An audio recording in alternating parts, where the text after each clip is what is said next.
Hi, I'm Danny. My daddy Sean is friends with Jeff, your producer, for No Vacancy News. I'm doing this to show that even a kid can do his job. Enjoy the show. Do you live, eat, and sleep the hotel industry? Looking to brush up on your game? You've come to the right place. Welcome to No Vacancy, the hospitality industry's #1 podcast with your host, Glenn Hausman.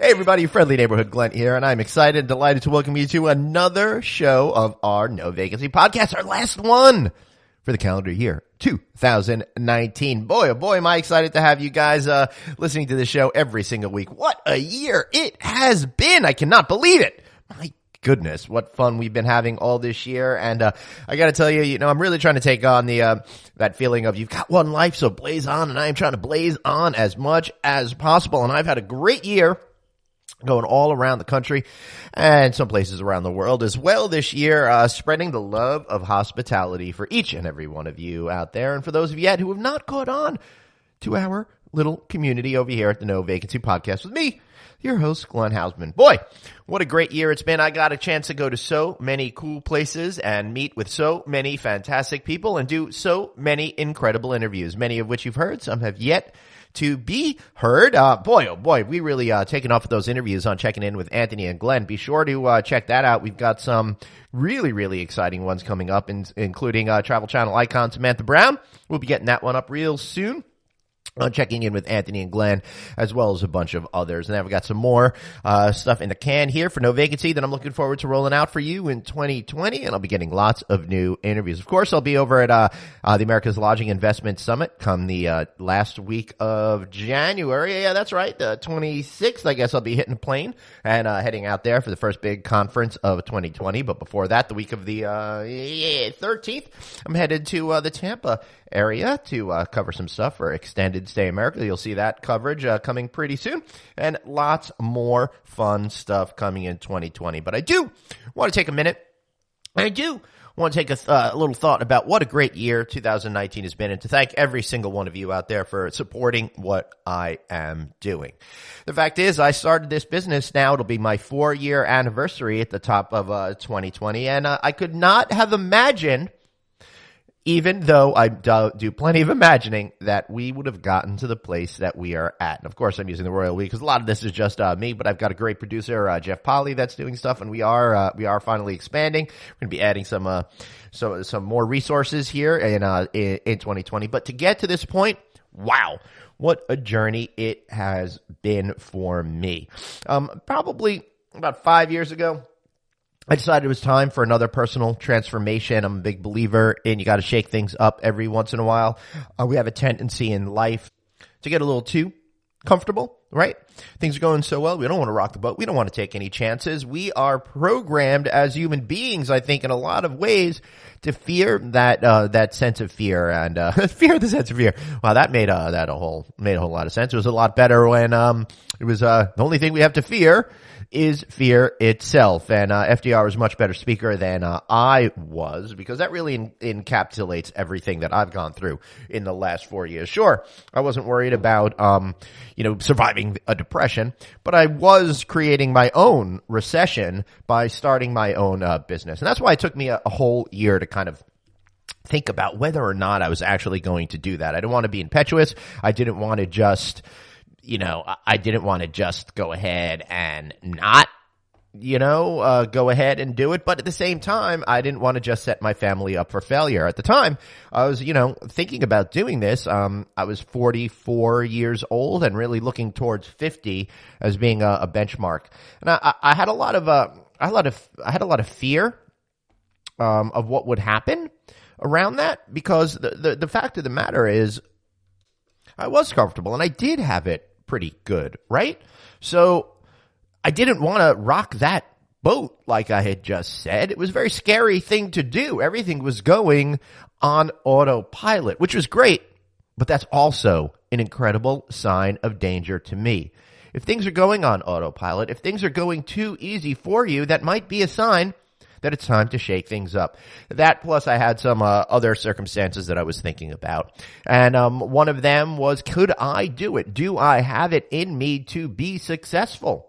And of course, the other thing is, when I was thinking about pointing towards 50, I think about all of those men and women that came before me that I watched over my entire 25-year career so far, hitting their 50s and suddenly not being of value anymore. Not being able to be given the opportunity to shine and expand their careers. No, they would hit a wall. They'd be kicked out because somebody younger and less expensive was behind them, right? We've all seen this happen. It's something that has been scaring me for decades, and I kept that vision in my head. I would not be one of those men. I would not be somebody that needed forcefully to go ahead and reinvent themselves in their mid-50s and create, a consulting firm, which is what everybody seems to have to do until they could find some seat legs behind them. And I thought it was time to take that risk. Plus, what was being asked of me, my job had changed, and I was very, very unhappy there, mentally, psychologically, emotionally. It wasn't really a healthy environment for me anymore. I've always been a creative head. I just want to be able to talk and have a good time and do what I love to do. All right, I know there's more than just going to see fish shows and stuff like that, which I'll be going to 3 of them.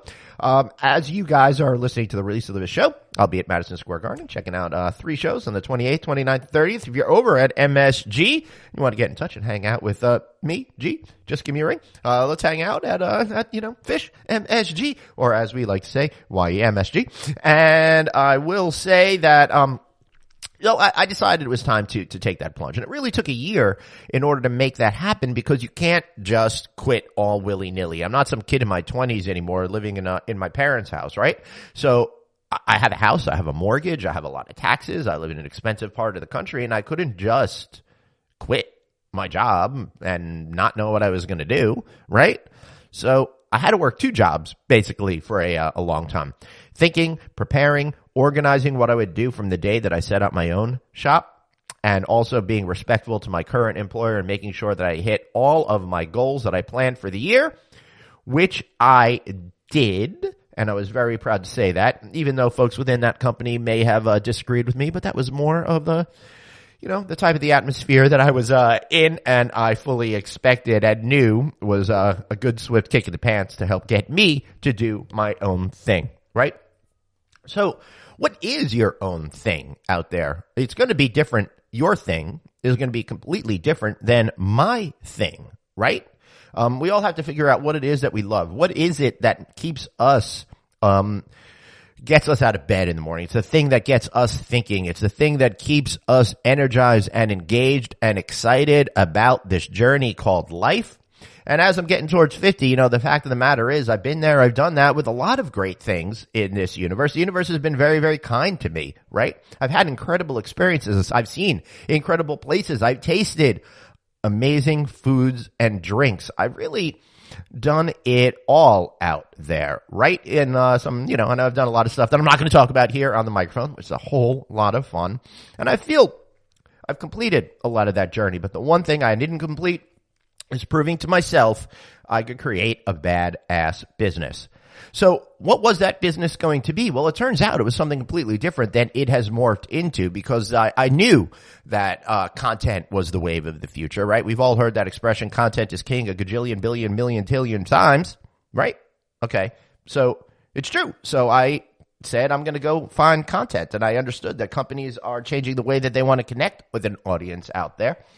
And I knew that if I just put my head down, was very thoughtful about my goals and how I was going to achieve my goals, I would be able to surpass what I was hoping to do, right? But I had to build the confidence within myself, and I had to be sure that I wouldn't screw around and that I would work hard, right? So I quit my job. I was fortunate enough to have a couple of slots in place in order to start building a business, and off to the races I went. Well, there's lots of downs, lots of ups, lots of parallels until I started to figure stuff out. And, the good thing was this year was such a great year for me, and I really owe it all to the folks out there, because each and every one of you listening to this show right now, you gave me the shot. You are enjoying what I'm hearing. I've become part of your routine, right? When you're out there walking the dog, or you're doing your commute, or you're doing whatever it is, just sitting and staring into space, and you're putting me and some of our shows and my co-hosts in your ears. Man, that makes me feel so great.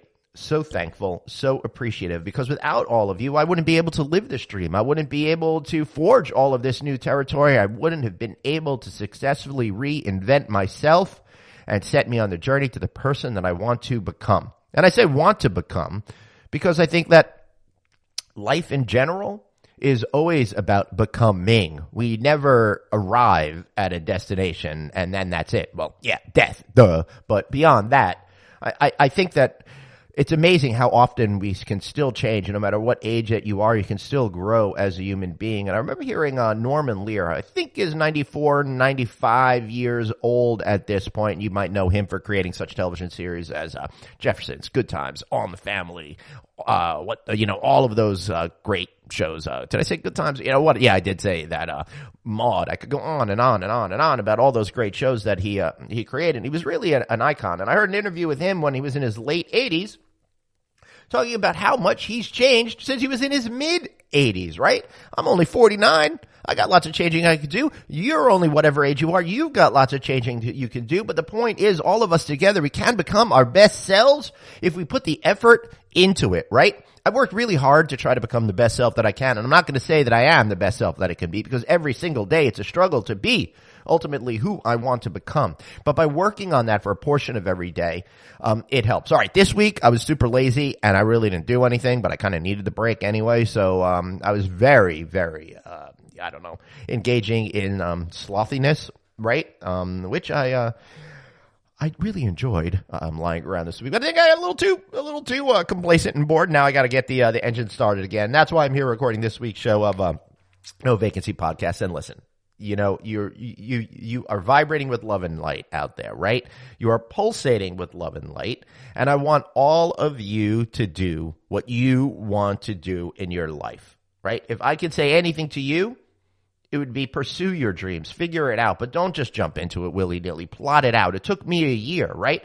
One of the things that we don't see from each other is all the hard work that goes into a lot of things behind the scenes. All of that mental energy that you need to expel. All of those things that where you need to force yourself on a day-to-day basis to get it done. Man, oh man, I have worked hard to force myself into getting things done every single day, right? I mean, you see all this content that I put out all there, and a lot of you might be saying, wow, how does he do it? It's so easy. Well, it's not easy for me emotionally. Once I turn on the microphone and I start talking, yeah, it's fine. But I have a lot of mental blockades that I have to get up, because ultimately, I always joke around that I am a type C personality masquerading as a type A personality. So I've got to work a lot harder than some people out there because it doesn't come naturally to me. And the point is, I've been faking it. And the more that you can fake yourself out, the more it becomes easier and easier to do those things. And one of the things that I like to do, when I'm trying to increase the amount of work that I'm doing, I've got a baseline of the amount of work that I'm going to do, and then I add one more thing, and I incorporate that into my life, into my lifestyle, into my schedule. And once that works out, then I add another thing, right? So that way I'm breaking down all of those goals and challenges that I have to accomplish over a particular period of time into smaller bite-sized chunks, right? And I love little bite-sized chunks. It helps build that confidence. It's something that you can get done with just a little bit less energy, a little bit less fear than when you're looking at that whole giant pile, right? So I just focus on those one things at a time, and that has been very, very helpful to me in my personal journey. So again, I just want to thank everybody for being here while listening to the No Vacancy Podcast, following what we're starting to do with our live broadcasts online, checking out novacancynews.com, listening to this series, as well as checking in with Anthony and Glenn, the Hotel Design Podcast, the Business of Hotels Podcast, and the Hotel Tech Podcast. I want to thank all of the folks that have been supporting me. A really huge thanks to the good folks over at Red Roof for coming in early and supporting me. We're going to our third year now of sponsorship with them. Thank you for believing in what I am doing. And also a great thanks to Almo Hospitality, who came on during 2019 as an advertiser. What a great company. And I would appreciate it if you guys could go out there and connect with the good folks at Almo Hospitality. They're a distributor. So what that means is they got all the stuff that you want, but they could probably get it to your hotel for less money than you're doing it otherwise. Think about it. A one-stop shop for all of that AV equipment that you might need, electronics equipment, and major appliances, outdoor furniture, housewares. It doesn't stop with that. Check them out at hospitality.almoproav.com. That's hospitality.almoproav.com. And do me a favor, like their Facebook page, follow them on LinkedIn and all that kind of good stuff. It'd mean a lot to me. It would mean a lot to them. And again, thank you for your love and your support this year.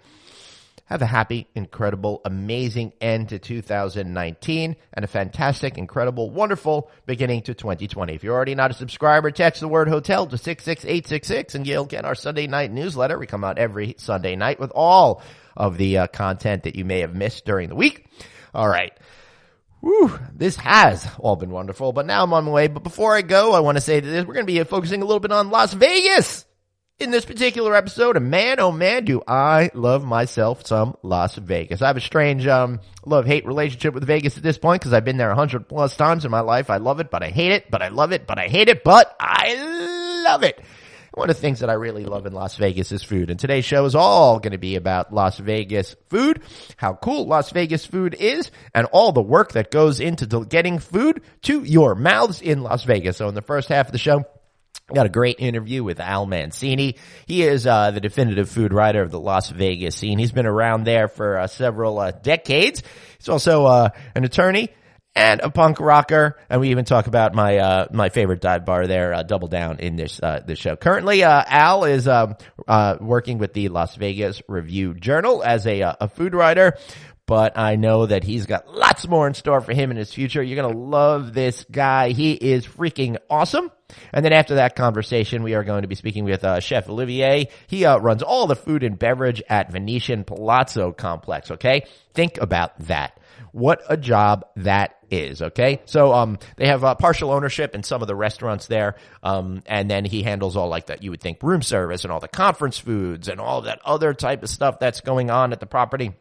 We're talking about, he's got to order like 2.6 million eggs every single year. I had a chance to, after we did this interview that you're going to be hearing on the other side of the commercial break, thanks to our great sponsors at Red Roof. And, I got a chance to go do the back of house, right? You guys, I love back of house tours, and how freaking amazing is the back of house tour of a 7,000 room casino resort hotel. I saw the warehouses, the giant refrigerators, getting lost in the underground corridors, trying to find one place to another, even seeing the employee dining hall and where they get all of their uniforms and all of that kind of stuff. What a freaking cool back of house tour I got to have. Sorry I don't have any pictures, but I have all of the memories in my head. So it was good for me. You don't get to be a part of it, but you'll hear a little bit about what Chef goes through every single day, right after the commercial break. Okay. So thanks again for listening. Love you guys. Remember, you are the best, and without all of you out there, I wouldn't be able to do what I am doing today. And if you have any thoughts and suggestions about the type of content you'd like to see, drop me a line. You can find me at Traveling with Glenn, wherever you find social media. Or Glenn at rouse.media. That's ROUSE.media. And Glenn's got 2 N's. So GLENN at rouse.media. Thanks for listening. And let's hear this great interview from Mr. Al Mancini.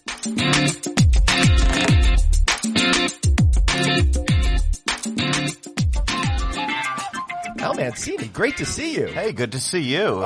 I got to start off with a little confession here. I've always been a big fan. And back in my old show, I had you on many, many years ago. That was a fun day recording that at the Venetian Palazzo, I believe. That was, how did it be, like 5-6 years ago or so, right? Yeah, it was a while ago, man. But I've always liked you. I've always thought you were really cool, and you're very, very much entrenched here in the scene. And we're going to talk all about food and beverage today because Al just happens to be a food writer at the Las Vegas Review-Journal and has been kicking around this city for, as long as I've been been coming here, I feel like. I've been around here forever. Yeah. I came out here from New York in 2001, thought it would be a nice little break and, get to see the city a little. And Right. I think deep down inside, I always knew I was going to fall in love with Vegas. And then when I got the 702 tattooed across my hand, probably about 10 or 11 years ago, I can't remember. Those were during my hard drinking days. Right. But, I kind of committed to this town for life. I don't think they'll have me anywhere else. And I wouldn't want to be anywhere else. I love it here. Right. Yeah. So where were you in New York?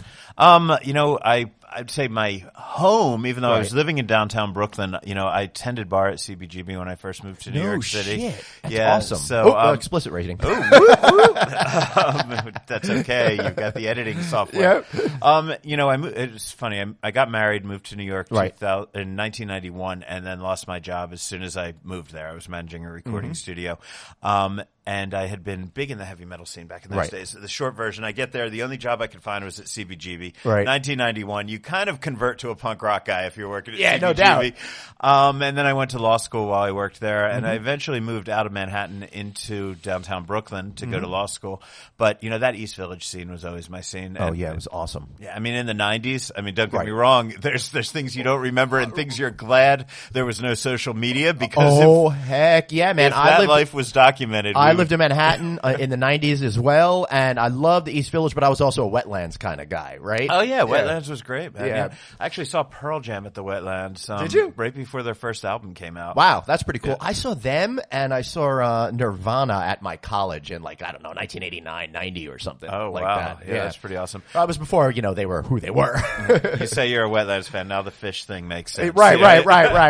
So, you've only got one life, blaze on. That's a little lyric there that I use a lot. But you're out here, you somehow enmeshed yourself in the food and dining scene. You've had books on where to eat in town and stuff like that. So I really want to talk about what the trends are that you're seeing today. But before we start that, we're recording this interview from the Mirage, which is celebrating 30 years the week prior to us being here. That's pretty amazing, 30 years of the Mirage. Right. You look at all these landmarks we've hit in this town. And, the Mirage, of course, I wasn't even coming to Las Vegas when this place was built. Right. But, one of the big turnarounds, not for food, but for the city itself. Right. There's a lot of crazy stories about, how Steve Wynn had bought property next to Caesar's Palace. Yes, it was a piece of land that was super, super tiny thin and really long, and he threatened to build the world's longest, skinniest casino or something like that, and basically bullied Caesars into buying the land from him, which he turned into the money to get the golden nugget, I believe, right? Yeah, and then he came back and he built something to compete with Caesars anyway. Right. The longest, skinniest casino. Sounds like the Cosmo now, right? Would that qualify?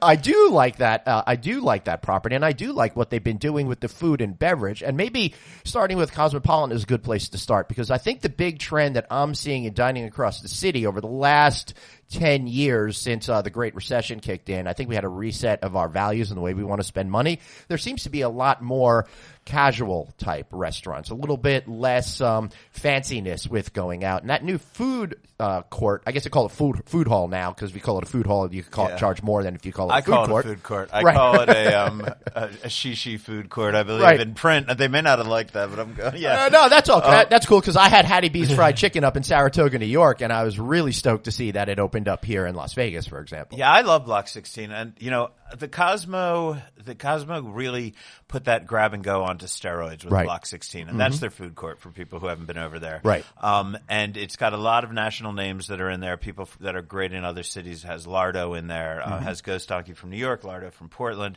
Hattie B's from Nashville, there's another Portland place in there. Oh, right. Pok Pok is in there, right? Yes. So that was great, but I think the trend started a little sooner than that, and they really amped it up. The idea of grab and go, right? Yeah. And there's so many, we keep forgetting that Las Vegas is primarily a convention town. Right. And it's not just in the Las Vegas Convention Center. People come here for business, and they're on their way to their booth, right? I mean, you've been to those conferences, right? You get your little booth set up. I would say the greatest symbol of that is the Starbucks at the entryway to the Mandalay Bay Conference Center, which is that massive line all the time as people are going to their events. But what people started realizing is that if you put a celebrity chef or a famous concept in front of wherever it is they're walking up to that conference center, they're going to stop and they're going to get quick grab and go. And now you see it everywhere. You just talked about Mandalay Bay. They have barbecue Mexicana right there. Right. Before it's right across from Border Grill, but it's so that you hit it on the way to the conference center.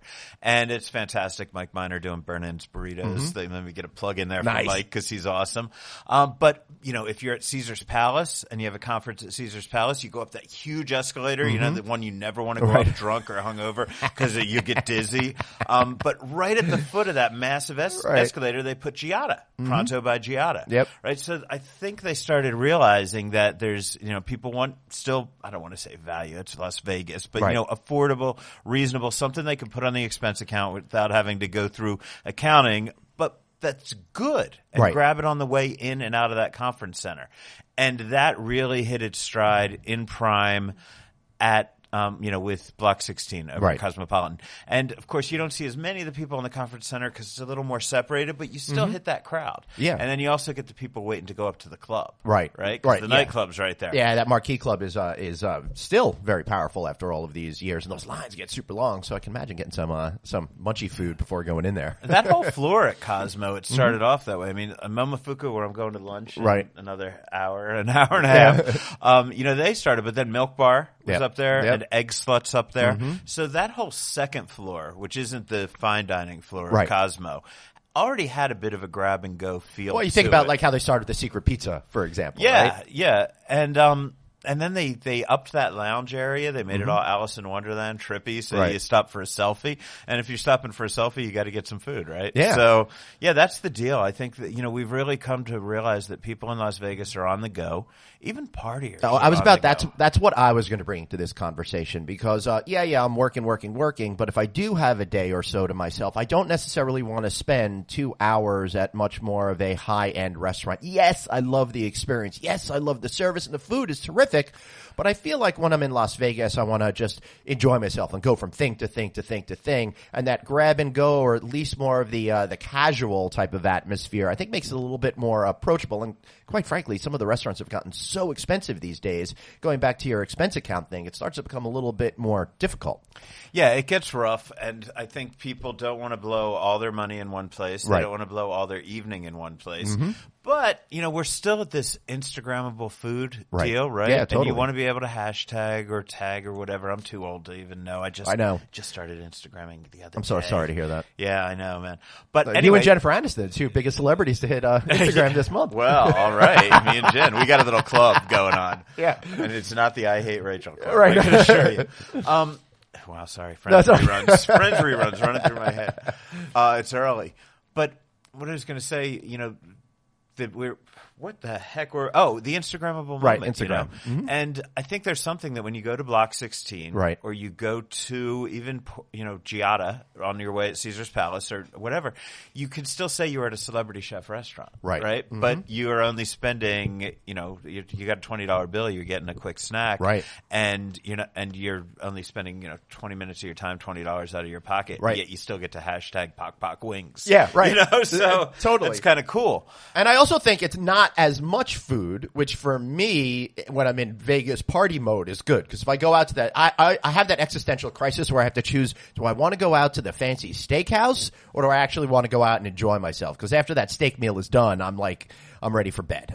Yeah, well, I think that was the big problem when the French guys all came to town, too. Right. I mean, if we want to go back 10 years, when Guy Savoy, Joël Robuchon, Pierre Gagnère, I mean, when those dudes set up shop, that was the way that, I used to dine in New York City. You save up all year to go out for one meal, and it's a 4.5 hour experience, and that's all you do. Right. You're like, this is my night out, and you're spending a buttload of money. And, if I'm going to crack $1,000 for dinner for my wife, I don't want to have to do anything else the rest of that night. Right. You better not, because you're going to spend a lot of money. But that's not the Vegas mentality. Even the people that are spending $1,000 on dinner, they still want to hit the tables, hit the nightclub, maybe see a Cirque show, or maybe see Selena or, whoever.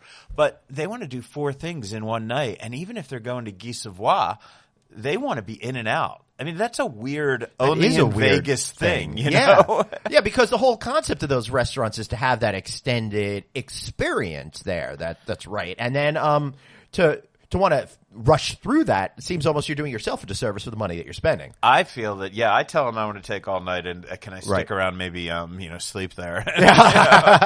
But, my first meal ever at Guy Savoy was probably 4.5 hours long. I mean, I don't even smoke, and I took a cigarette break, just and it was nuts. But, now these days, they probably get the tasting menu in most restaurants to have you out in under 2 hours, and they'll rush it. At that, and you can, if you tell them an hour, if you call them, or even if you just show up and say 90 minutes and you still want to do the 9 courses, they'll figure out a way to make it work, right? And get you into the which is a little crazy for me, but that's because I don't have unlimited funds, I suppose, and I want my money to last. Right. That is a good point. So, one of the things that I'm thinking about is how dining seems to always change over time here, right? First, it was the arrival of the celebrity chef, right? Back in the earliest days of the modern Las Vegas era. Around when did Wolfgang Puck open Spago? Well, Wolf, we're looking at about 25 years for Wolf. Yeah, right. But so it was after Mirage opened. Yeah, and that was when the Caesars Mall first opened. Right. And the thing was, though, there was probably a 5-ish year period where there were very few. There was Wolf. There was maybe Jean-Louis Paladin was over at Rio at the time, and then we had Emerald. Right. Who was kind of a household name because Jean-Louis was. But then it kind of exploded, right? No, it was really a little while. And then the first big push that we had, we just celebrated 20 years. That was Bellagio. Right. Bellagio opening, that was like bam, bam, bam. Elizabeth Blau ran the restaurant program for them. And, when they came in, they had Michael Mina. They had the Cirque out of New York. Right. They had Julian Serrano doing Picasso. He wasn't really a household name. You had Jean-Georges Vongerichten in there. I'm missing people. You had Todd English in at the time. Yeah. But it was all of those guys under one roof. Right. That was the first time, that was 20 years ago that anybody did a real restaurant program. Right. Right? Like, wow, this is a really well thought out deal. And it really changed the whole notion of how you're going to spend your time in Las Vegas. And I think that probably coordinated with the rise of the convention as a major driver of business to the town, too. Would that be accurate? I don't know. I think conventions. Let's just say it is, so I sound smart. I'm not really sure, man. You'd have to talk to the LVCVA on that one. I don't know. Or, maybe the prostitutes could tell you. Right. They really know the convention cycle better than anybody else in this town. No, I don't know where that played on the convention thing, but it was probably around, 10 years ago, maybe 12 years ago, that gaming was no longer the majority of income. And for those of you, just to give a quick history lesson here, gaming used to be like 90% of all of the take that the resorts would make. Then they realized, we can actually sell these hotel rooms if we make them nice. And then all of a sudden, all these other entertainment options started. Then you got the shopping component that really took off in the last number of years. And now I think the casinos are only getting about 40% of their overall revenue from the gaming floor. Yeah, and a lot of it is coming from restaurants. Right. A lot of it's coming from shows. And those things used to be amenities. You handed them out as comps. Right. Even in the old days at the Hard Rock when they had these fantastic shows, when they started, they set those ticket prices at $1,000, but nobody ever bought them, right? Because they just gave them all away, But now those people make you make money off of your concerts, you make money off of your meals, and it better be good. If you're getting comped something. Maybe people don't really complain. Right. It could be hit or miss. Yeah. A free drink. How bad can a free drink be, right? But when you're paying a lot of money for your drink, you want to make sure it's fresh squeezed juice and all that stuff. Yeah, absolutely. I got a phone call. Who's that? I don't know who it is. It's a Florida number. So whoever called me, I'll call you back. Cool. So, I think we've seen a lot of things come and go, and we're always trying to find where the next balance is. As soon as somebody tells you, as soon as some bean counter, and I say this as a man who's married to an accountant, but, as soon as a bean counter tells you that this is what everybody's doing, I can guarantee you nobody's going to want to do that, next year.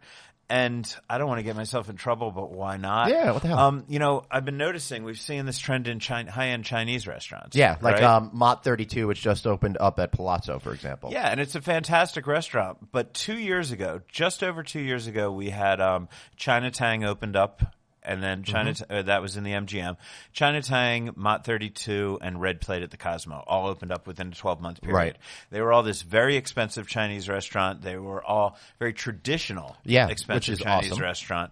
And then we thought that was going to be the big trend. And now what are we seeing? Now we're seeing tiny little dim sum houses with big reputations pop up. Yeah. Right? And Chinatown just announced it's closing. What? 2 years later. Yeah. Wow. They're going to be closing in February. Wow. So, I hope that doesn't say anything at all about the other two we mentioned because I love them. But, everybody is now rushing to get those, that $20 authentic Chinese experience. And it really seems to me that Asian food and culture is having its moment right now here in the United States. Just in my neighborhood on Smithtown, Long Island, we've got both a ramen place and a pho place that opened up within a month of each other. Right? Well, you got to love that. Yeah, I know. Ramen. The rise of ramen in Las Vegas over the past 10 years has been awesome. Right. But it's not necessarily as represented as much yet on the Strip, I feel like, and we were talking a little bit before turning on the mics, that a lot of the scene is happening off Strip right now, right? And I feel like Chinatown has really embraced a lot of these newer concepts. But again, I could be wrong because I don't get out there as much as you do. No, Chinatown's had an amazing development just in the time that I've been here, right? Because first of all, Chinatown's always been a misnomer. Right. It's always been our little Asia, right? Right, yeah, it's totally. everything Asian. And that burst into the forefront maybe 10 years ago when Raku opened, when the Japanese, high-end Japanese, world-renowned Japanese restaurants started popping up in our Chinatown. Right. Next to the older Korean places that have been there for a while and the Vietnamese places that have been there for a while. But then maybe about 3 years ago, almost exactly 3 years ago, I guess, Brian Howard decided to open Sparrow and Wolf in Chinatown. Right. And that was going to be just kind of global cuisine, fancy show-off food. Really, Brian's a brilliant chef.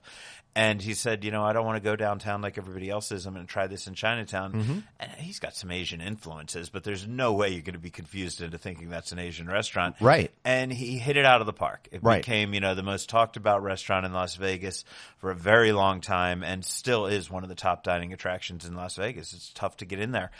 And then people started seeing Chinatown the same way New York City used to work in the day. Cheap rent, right? Cheap rent. Where's the cheap rent? Yeah. I'm going to open my restaurant wherever I can get good rent.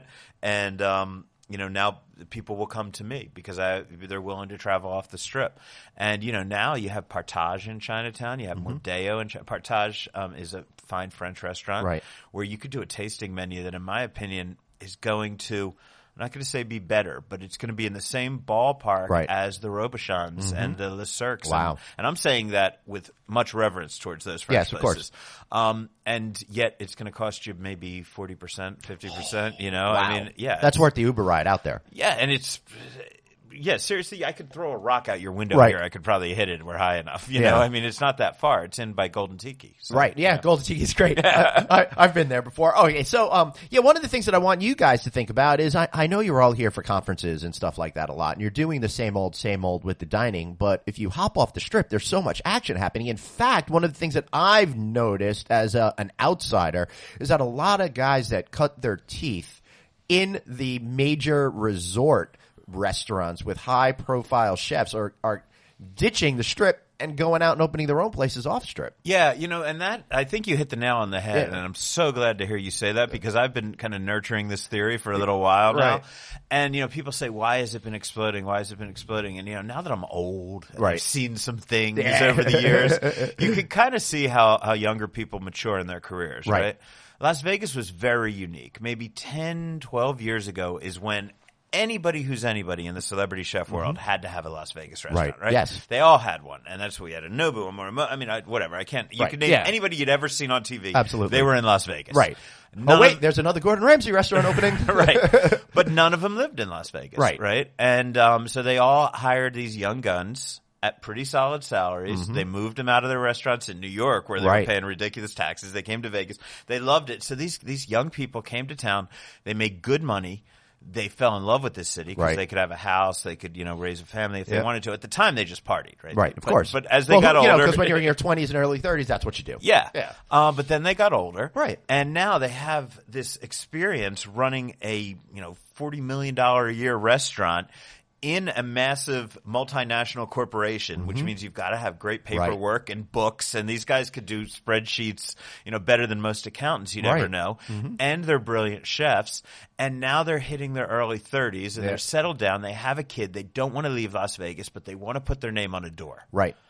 what happens? Yeah. Right? What happens? Because the Strip is not going to let them put their name on a door. Because they're still considered a no-name, even if they've got the skill set to back it up. Yeah. But they know business. These guys Right. can put a business plan together. Yeah, of course. Like nobody before them could do. Yeah. I mean, because I don't think that if you're just working in, a famous restaurant in Napa that you have to deal with MGM Resorts International, Yeah. their corporate offices, Right. So these guys knew how to do corporate stuff. Right. So when they decided, just within the past few years that they were going to stay in Las Vegas, make Las Vegas their home, they were able to put together business plans. They were able to approach investors. They were able to get some money, go out into neighborhoods and make these things happen. And lo and behold, this is a community that supports its own. Right. And it's come together behind it. And now everybody wants to do it. And now people are looking to throw money into off-strip restaurants. Yeah. And I talked to Gordon Ramsay. Look, I'm name dropping here. Yeah. I talked to Gordon Ramsay. Well, this is what you do for a living. If you're not talking to those people, you're making a mistake. I asked him if he would ever be willing to go off the Strip. Right. And this was just maybe 3 months ago. And he said, well, my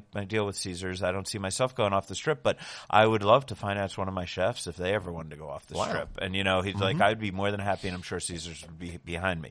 And that's the way people are thinking. Like, and I've seen, we have the big ones, La Strega and Summerlin. She worked for Scott Conant. Right. Gina Marinelli worked for Scott Conant. Nicole Brisson, who ran all of Mario Batali's restaurants, she's now off the Strip up in Buffalo and Blue Diamond. Right. And now Jet Teal is coming back to Las Vegas, and he's got at least 3 off-strip restaurants planned. Well, that's amazing to me. So basically what I'm thinking about is it makes sense in what you're saying, because that's just part of the natural career arc for people. You want to learn and get your skills, and at some point, if you have a lot of talent and passion, you want to be able to create your own imprint, not listen to what that mega giant celebrity chef is telling you what you do, but to create your own pathway, right? Yeah, I mean, you've got to think, and look, we've all done this probably at some point in our careers. It's great to work for the best, right? Because they could teach you to be good. But at a certain point, do you want to make somebody else's signature dish, or did I want to write the stories that were being assigned to me by somebody else, right? Or do you want to go someplace where you could do the things that you love and actually express your vision? And we've found that Las Vegas is a really nurturing place for those chefs to express their vision. Right. And damn if they aren't good. And they're knocking it out of the park. Yeah. And one of the things that I love about this town is it's such a small town. And even me, as a guy that lives in New York and only comes here a few times a year, I feel like I'm very inculcated into the community of Las Vegas. And it seems like a lot of people really support each other. And there's a whole lot of we can all be in this together and all find mutual success. Yeah. I sound a little corny when I say this, but I've been around a few art scenes that have exploded in my life. I've been on the outskirts. I've never been quite the artist, but I've seen a few things explode, and I've seen things when they were in that nurturing phase, when they were just catching fire, when people were just starting to make a little bit of money, but they weren't competing, they weren't cutthroating with each other, they were trying to lift each other up. Right. And it's a really magical time if you've ever been around an art scene like that. And it's produced in my life. A lot of famous musicians have come out of it, and people who are household names. And now I feel that magic again. I'm 52 years old. Right. I never thought at 52 years old I'd be lucky enough to be surrounded by people with that level of creativity who are just helping each other and are really I literally get goosebumps sometimes when I sit back and look at the talented young people who are just on the verge of breaking out in Las Vegas and how they're all helping each other. And if I could put in a plug for a friend's business, secretburger.com, right? My friend Jolene runs it. And they sell tickets to pop-up events or one-off events or special, off the menu items and things like that. And, Jolene, who's been super instrumental in the off-strip scene, organizing off-strip dining events, blah, blah, blah. She's now, promoting them using that. Right. And man, whenever you're in Las Vegas, look around because you're going to find somebody like Chef A cooking at Chef B's restaurant or Chef C, brought in a pig from Ohio that, he's been raising it since it was a baby. There are a lot of really special one-night-only events going on in Las Vegas. Some of them on the Strip. Right. And a lot of them off the Strip. And really keep your eyes open for those because there are a lot. And if you need a quick hint, if you don't want to leave the Strip, and I do think you should, but if you don't want to leave the Strip, look into Harvest over at the Bellagio. They do a lot of gift shops. Well, let me make an argument for leaving the Strip. If you're going to grab an Uber or a cab, it's still going to take you 20 minutes to get anywhere. You might as well take that 20 minutes and go somewhere different, somewhere off Strip, something that you can find and discover on your own and create some sort of bragging rights for yourself to come back and you say, hey, I'm not going to believe what I did. I had this great meal, as opposed to I just went to this XYZ resort. That's it. And, these are chefs that are going to give you an experience that you could talk about. And these are people that are, imagine if it was, 30 years ago and you got to say, you went to Emerald at Commander's Palace or something. Uh-huh. Well, I mean, maybe Commander's was established back then, but you get the point, right? But he wasn't. Yeah, he wasn't. Look, these chefs are making their marks and they're going, I've got my eye on 4 or 5 of them that I think are going to have massive empires, and right now you can dine at their little off-strip place and get the bragging rights and have a great meal and not break the bank. And that's all because they had the opportunity to learn on how to do the money side of the business first. And I think that we sometimes forget that part of it. Like, I see you as more of a creative, passionate person. I'm definitely more of a creative person. So I'm not necessarily the best with the dollars and cents part of it, but it sounds like these guys are both creative, these men and women, I should keep saying. I say guys in the general sense, that these men and women are really able to be creative and have that financial know-how in order to find that right balance of success and not wind up on something like bar rescue or something. Yeah, right? I mean, that's the thing. One thing I've struggled with, I always figured if I do a halfway decent job or maybe a little better than that, somebody else will figure out how to make money off of it, right? But we live in an age where you can't let somebody else figure out how to make the money, and these chefs know that. And you touched on something. You said guys and women because, I did a story earlier this year for Luxury Las Vegas magazine, and the off-strip movement has given a lot of opportunities to women, and there's a lot of women fueling that scene. That's awesome. And I mentioned Jolene Menina as a behind-the-scenes person who does Secret Burger and who did Back of the House Brawl cooking competition. There are a lot of behind the women. Jenny Wong is Sheridan Sue's wife, and she's a huge business force behind everything that he's done at Fat Choi and at Flock and Fowl, and now his brand new place, Every Grain. But also Gina Marinelli, her place I just mentioned, La Strega. That's almost all women in position of authority over there. So, you can Google my story or whatever, or just look around. But, that's really important because, I'd like to think that the glass ceiling was being shattered here on the Strip. But it's not as quickly as it should be. And the number of women in executive chef positions, there's still a long way to go. And nobody else wants to say it out loud because they think they're going to be a little punished by it. But I guess that doesn't happen to me. Right. So yeah, I still hear things. I've had chefs tell me that when they walk, Nicole Brisson was running all of Mario Batali's restaurants for him here in Las Vegas for years.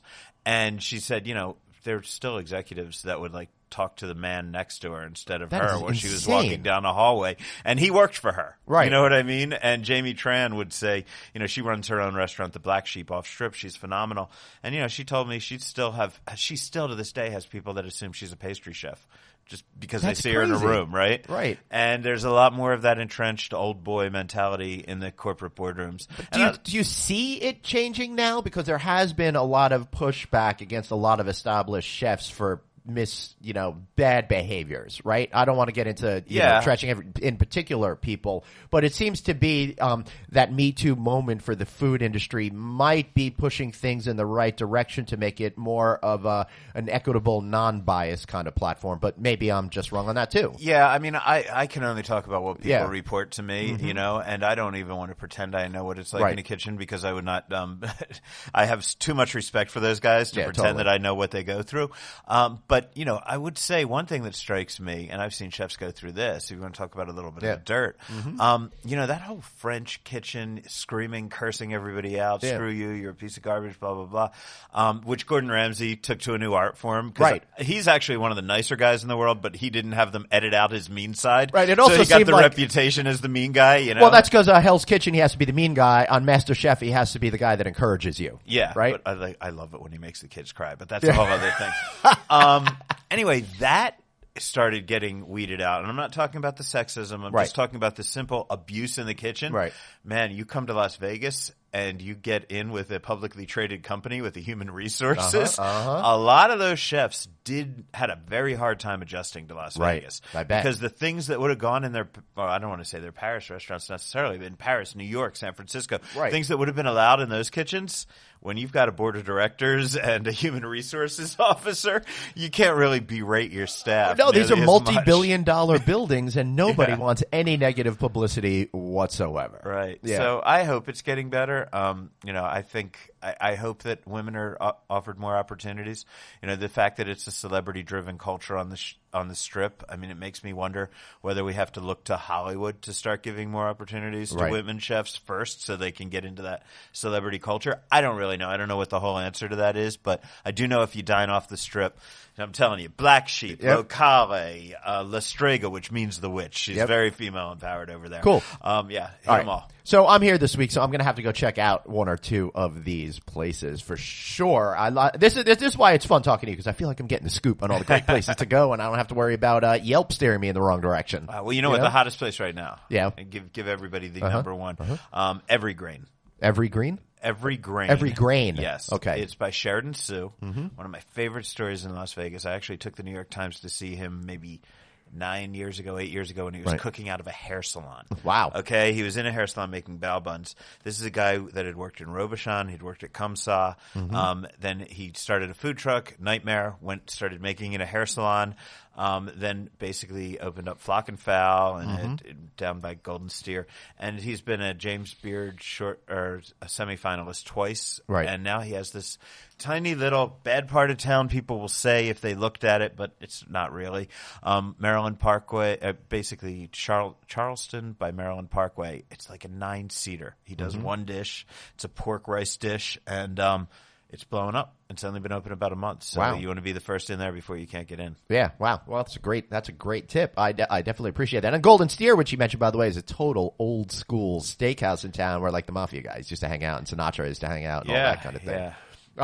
So thinking about what's going on here in the Las Vegas food and beverage scene, what do you think is going to be the next thing? What are the emerging things that you're seeing that you're starting to get excited about that you think might be something there?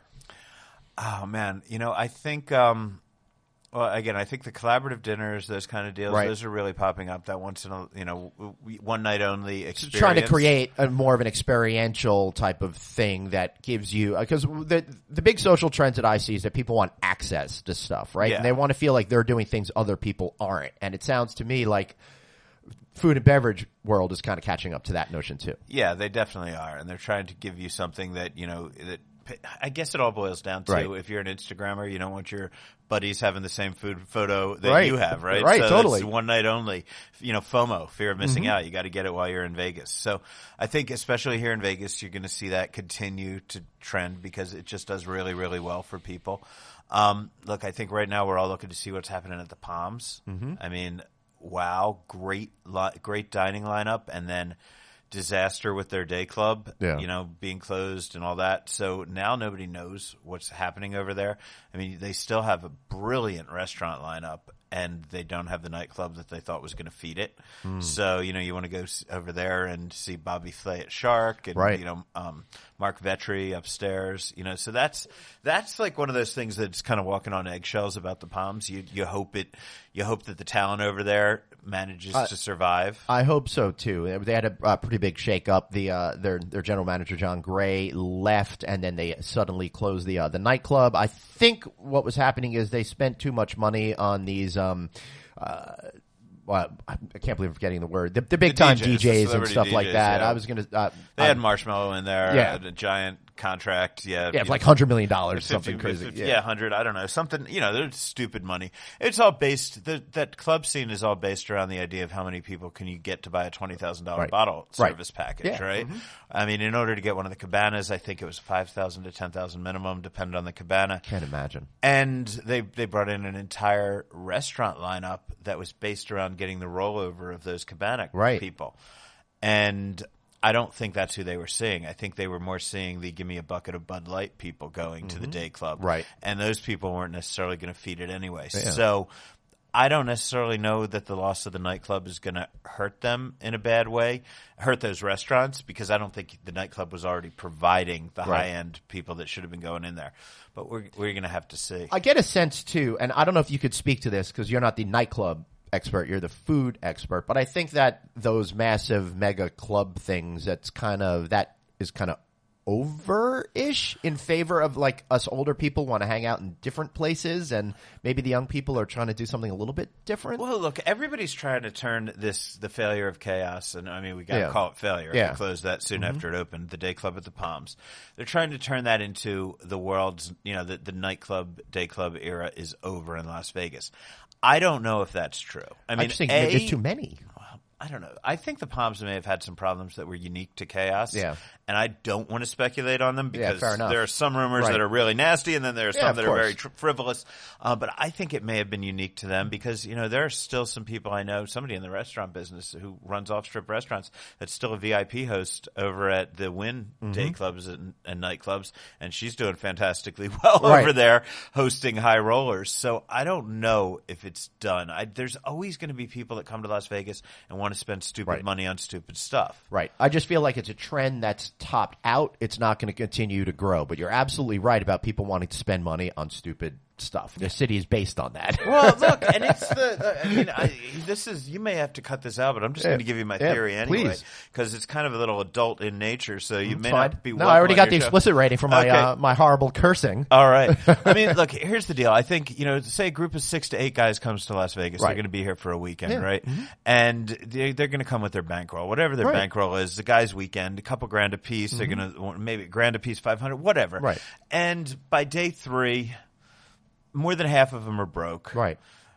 2 out of 8 of them are up money, and 2 out of 8 of them are even, right? And the guys that are up want to show off, right? So what do? You get a $5,000 package at a nightclub or a day club, right? Totally. That's not much. You're towards the end of the trip. Right. Somebody's up. Somebody wants to show. Right. For that, you get 3 or 4 bottles of vodka. You get whatever it is you're getting, and that means you have space in the club. Right. Now, here's the part where it's going to get you bleeped. That's because you get the bottle rats, right? The girls who are just in that's the club. not bleeping. That's just and they're DTF, right? Yeah. I mean, they want to go home with a story about doing something bad with somebody they never would have done that bad thing with. Right. Right. So you get those girls over to your table, and then you all have your Vegas story. Right. That is a machine that I don't see going away. Everybody wants, if the theme of the town is what happens here stays here, everybody wants to have a story that they're ashamed of. Absolutely. And that means every girl wants to go home, not everyone, no, but a lot of women want to go home saying that they, hooked up. And every guy, even if those women aren't out there, every guy's been deceived into thinking they are out there. That's right. And that's the key, right? Because even if they're not, and even if you ladies are all angels, and God bless you, whatever floats your boat. But even if that's true, every guy thinks that's there. And they think that's what they're going to get if they buy their $5,000 table. Right. And they can bring in all the girls to sit at their table because they're king for a day. No, you're absolutely true. It's definitely a real estate game. And the economics make sense because the women aren't going to talk to you if you're standing at the bar. You've got to have the tables in order to do it, right? So I want to talk real quick about some of the redevelopment that's happened in town. I had Patrick Miller, who was in charge of Park MGM, and he recreated that property as the president and CEO of that particular property. I think they did a great job. Bravo to them. I thought Monte Carlo was meh.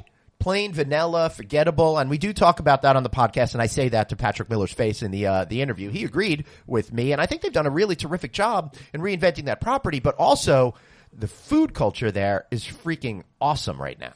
Food culture at Park MGM, the party culture at Park MGM, and I don't just mean what we were just describing. No, I don't just mean the nightclub. As a matter of fact, I don't even mean that. Right. I mean, it's a great place. It's got great energy now.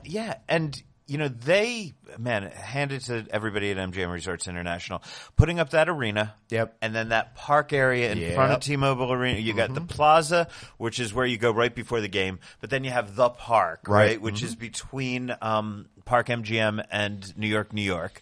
And it's just got this vibe. People are on their way to a concert there. And then they put the theater into Park MGM. So you got Gaga. Yep. And is Gaga going to hang out at Nomad after her show? Right. And are people going to go and sit at the chef's table at Roy Choi's place? Or Italy is open. You could come in. Like, there's this whole, you wander from thing to thing. The Italy thing is just freaking awesome. And it really works here. Yeah, it does. And the entire vibe of that is I think it plays off of coming and going into either the Park MGM Theater or T-Mobile Arena. Right. And also plays into that whole trend where you were talking about that people want to spend a little bit less money and move through the meal experience quicker. This breaks it up in a real fun way. You can get some great wines. You can get some great types of foods at all these different stands. And it's fun. It's different. It's something that we haven't really seen too much yet. And I love it. Super different than the Italy in New York City, which is more based on you can bring your food home with you. This doesn't have as much of that's the problem they've had with this one, and that's the problem as far back as when Mario Batali was involved, that I told him, and not that he needs me to tell him anything, but I told him, the idea of people buying this stuff to bring home, I don't see how it works in Las Vegas. Yeah, I don't either. And they really thought people were going to and this would be a good segue into another topic. They really thought people were going to come in, drive in, park, get some food, and take it home at night. You got to be kidding me. That's a 45-minute trip. And do you know how pissed people are about paying to park in this town?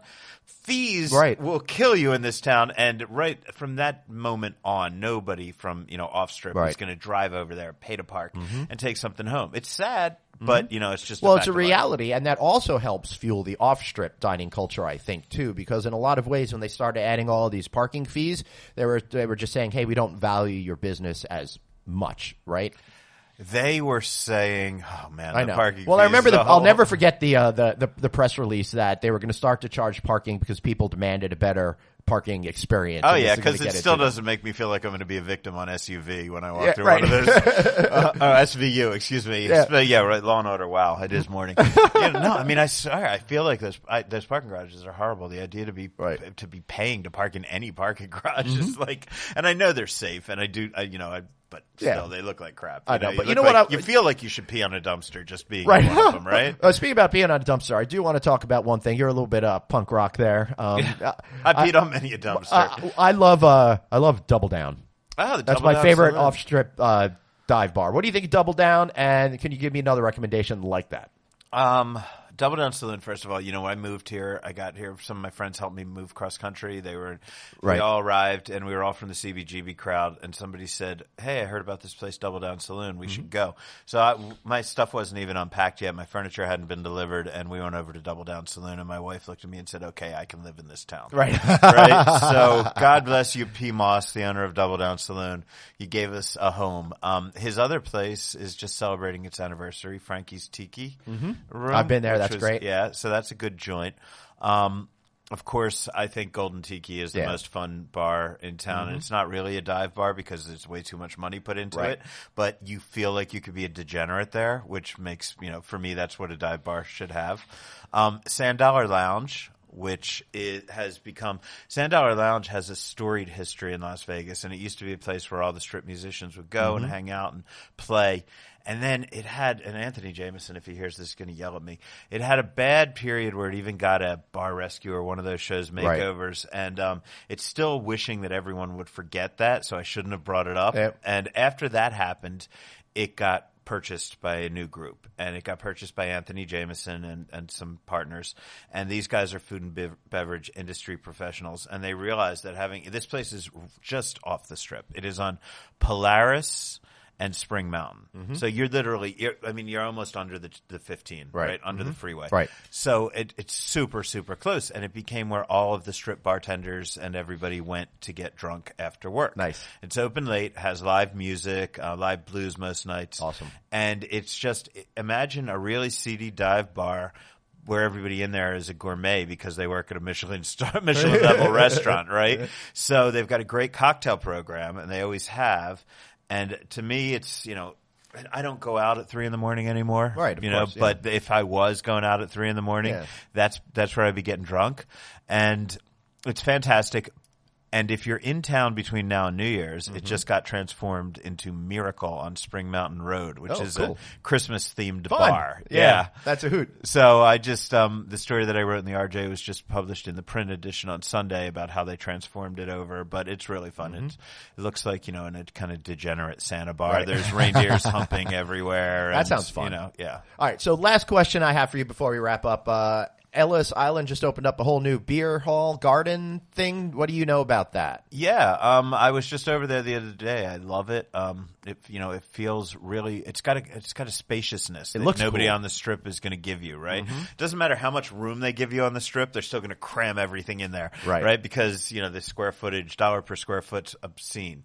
Over there, Christina Ellis oversaw this project, and it's a big old parking lot. They turned into a beer hall. Yep. Feels like the kind of place you could just spread out, relax, enjoy yourself. They have a Metro Pizza in there, which is one of our local pizza they have it companies. at the airport. Well, John Arena, owner of Metro Pizza, is probably I call him the Yoda of pizza. Right. He's one of America's foremost pizza experts by far. And so the Metro team collaborated on the flatbreads over at Ellis Island. So right there's a reason to go.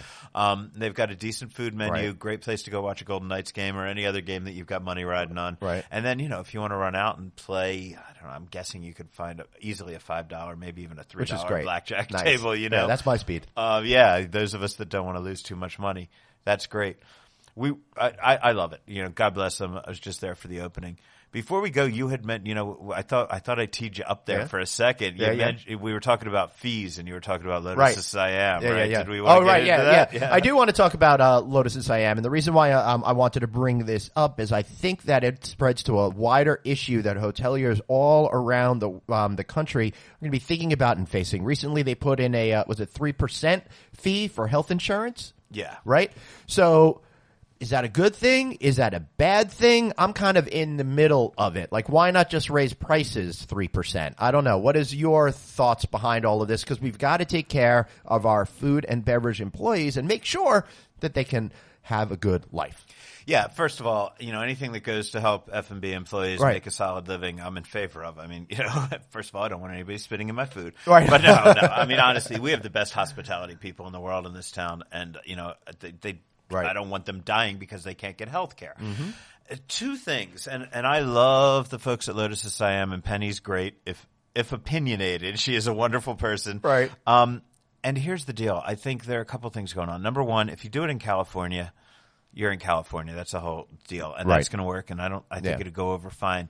But I think if you do it in Las Vegas, you're facing two problems. Number one, we try not to be political in this town, and it's very hard to raise that issue without getting into a debate on whether we should have socialized medicine or blah, blah. There's no way. I don't want to sit here and have that conversation with you. No, that's not fun. But at the same time, that's what we're talking about, right? Why where's healthcare? So I think the minute you put that on a check, you're raising a political issue at the dinner table, and that is fine if she wants to raise that.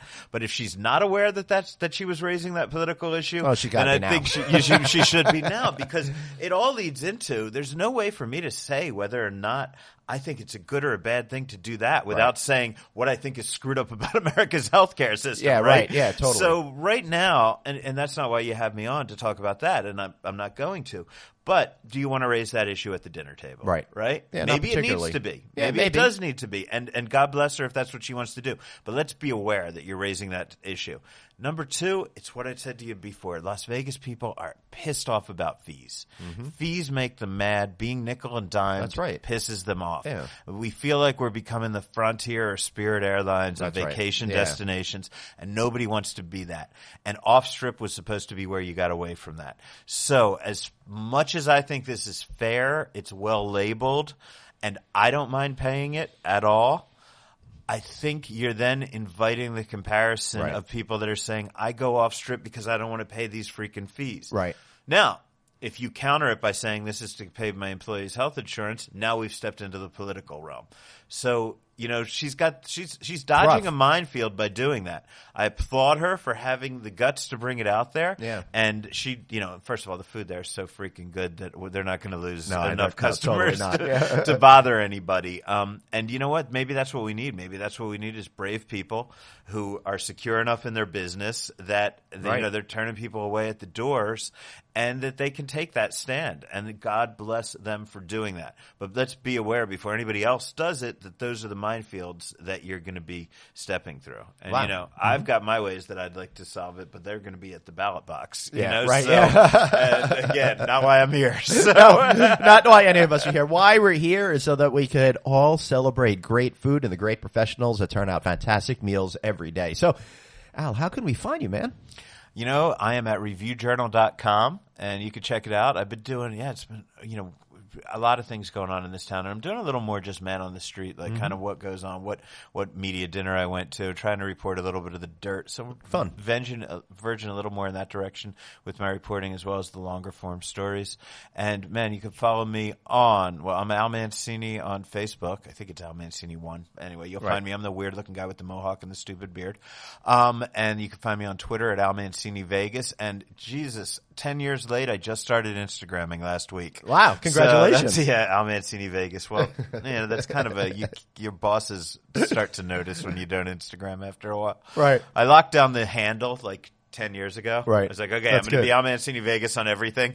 But then I never used did it. right? Yeah. So I started doing it. I cut off Shirley Chung's head in a video that I posted the other day. That's fun. So yeah, I'm still learning my way around technology that any 4-year-old knows how to do well. Well, yeah, I don't want to start talking about digital natives versus digital immigrants. We'll save that for another call. Okay. I mentioned that a lot on my podcast, so check out our show. So I want to thank Al for being here, and I want to thank all of you guys for listening again. Be sure to subscribe to all of our podcasts. Not only do we have No Vacancy, but we got Checking In with Anthony and Glenn, which I do with Anthony Melchiori of TV's Hotel Impossible. Then there's the Hotel Tech Podcast, the Hotel Design Podcast, the Business Hotels Podcast, and don't forget all of our great videos and stuff that you can find at novacancynews.com.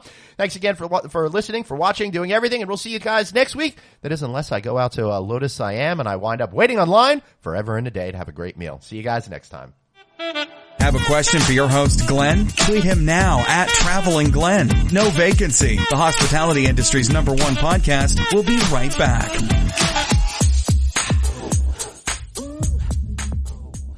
Hey everybody, Glenn here. So listen, a while back I told you about the Red Collection, Red Roof's soft brand that was developed after comprehensive research into what travelers today truly desire. It's offering you a great opportunity to affordably expand your portfolio in the heart of cities that you love. Well, for a limited time, that opportunity is miles beyond affordable because Red Roof is offering free royalties for 5 years. Not 1, not 2, not 3, not 4, but 5 years to qualified franchisees completing an application by December 31st, 2019. So you better act fast. The Red Collection is a fast-growing group of upper mid-scale unique hotels, each inspired by their city's vibe and culture. Don't we all love that? What's more, every property has its own distinctive name, customized property enhancement plan, and brand standards based on what consumers want rather than arbitrary design mandates. And because all of this is backed by Red Roof, you'll gain the advantage of their owner-operated perspective, as well as a loyalty rewards program with more than 3 million members that just happens to be the richest in class and least expensive for franchisees. Plus, you'll be working with a company with franchisee satisfaction at 90%. To learn more about our 5-year royalty-free program with the Red Collection, offered to you here through No Vacancy and other places, contact Matt Hotstetler, Red Roof Senior VP of Development and Franchising, right now. Not just today, right now. Drop everything. Give him a call at 713-576-7426. That's 713-576-7426 or mhostetler at redroof.com. That's MHOSTETLER at redroof.com. And tell him Glenn sent you.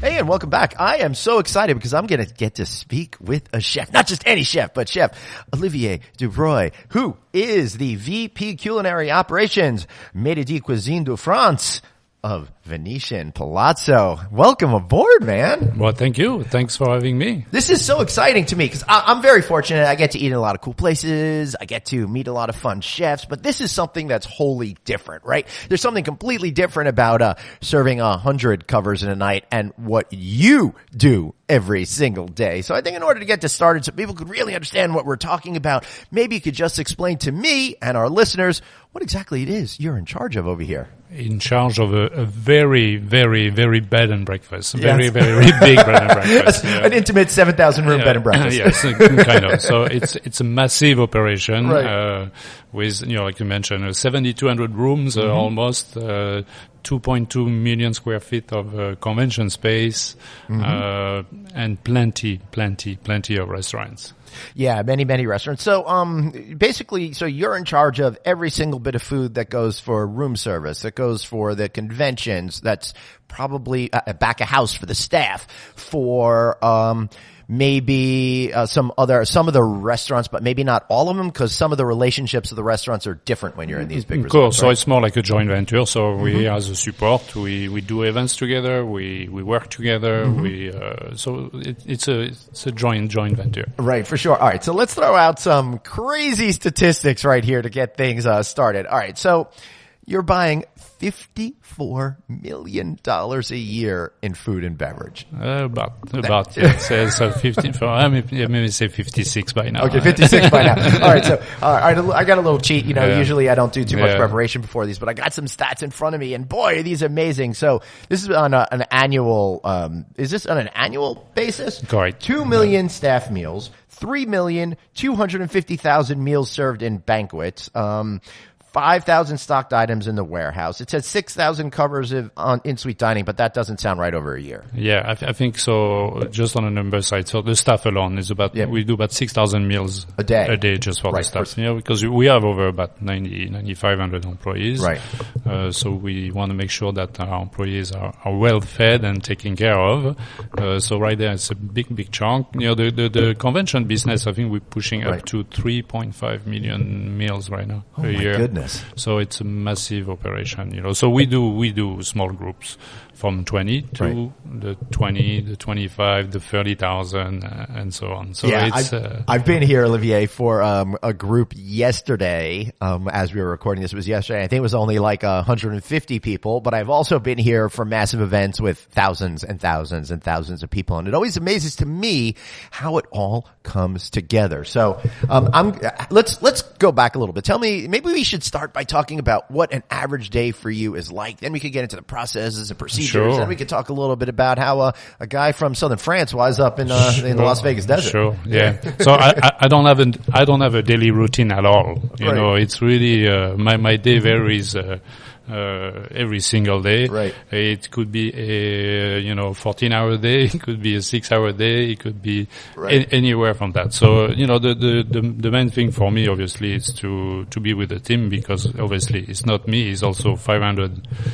chefs and co-workers that are making it happen. And we are really a team that is working together. So I'm here maybe to make the call and to do stuff, but really it's a group effort. So we all work together from the purchasing standpoint to menu design, to concept design, to being involved with new trends, all the stuff like that. So it's a constant. Right. We every day we change. I don't have that 9 to 5. Of course. So there's no average day, because some days you're going to have lighter conventions. Some days it's going to be like, oh my God, how are we going to get all of this done? Correct. Right? Yeah. Okay. So, you're getting on average 220 delivery trucks a day here. That alone is insane. Yeah, that's a massive warehouse.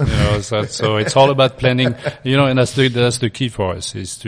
For us to be successful, we need to be extremely well organized. Right. And that's all the planning that comes before the group arrives.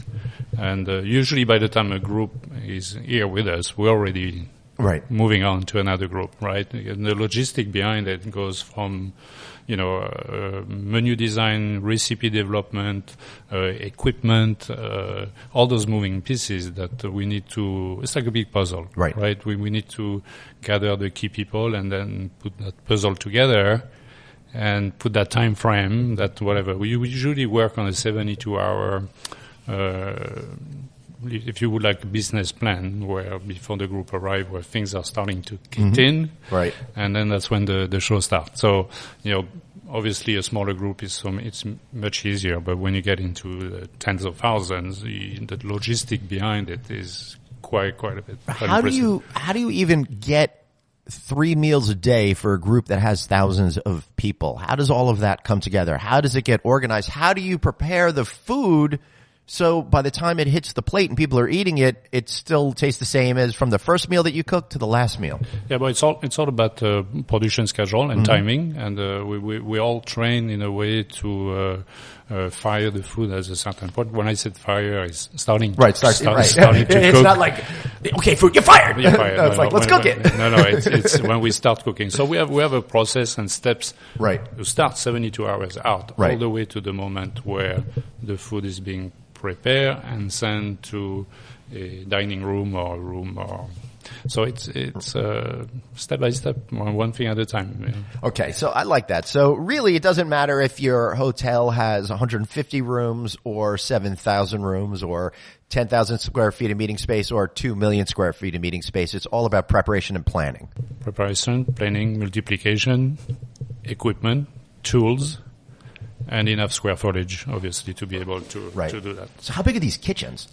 Well, we have many kitchens in different area because we kind of, the gypsy of the kitchen, we kind of move around depending where the function is, depending on the size of it. We have two massive, what we call, cook and chill kitchen that help us to produce the bulk of the product.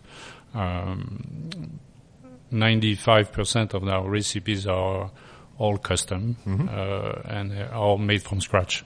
So, which is, very important for us. I think we're shifting a little bit the way we process things, especially in the last, 6 to 8 years right now. We're really trying to, go back to be more of a sustainable hotel, using a fresher product, a better quality, and then, minimize all the steps that sometimes we see chefs doing that at the end doesn't help the product. Right. It's funny because we were talking about firing the food. Indeed, you did fire a lot of the frozen food because with this program that you created, the Honest Food program, that's really revolutionizing the convention center culinary experience. You're focusing much more on fresh, sustainable ingredients like seafood and stuff like that, right? Yeah, correct. It's very important for all of us as a cook, as a chef, for our own family or our guests. I think all of us need to really understand the origin of the product, where it comes from, and understand the flow behind it, because for so long we were not aware about what we were receiving. I'm saying maybe not us, but I'm talking about people in general. Going from a certain packaging, label, the way they were written, people were not understanding. Now we're reversing the thing. We want fresh. We want the freshest product, the best product that we can get, even if we have to pay a higher price, but be able to give our customer the ultimate product. Right. I don't think it's about price to the customer in terms of value and quality. And I think culturally we've shifted to a point where people are really rejecting the whole notion of frozen foods. I'm a guy that's at conventions.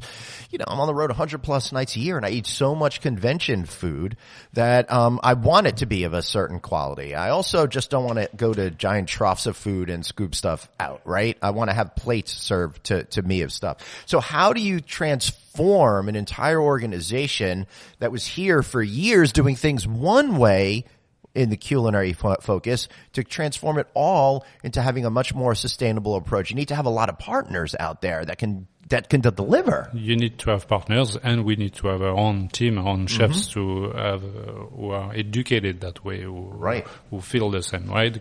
Cooking needs to come from your heart, right? It needs to be that way. It's not about opening a box.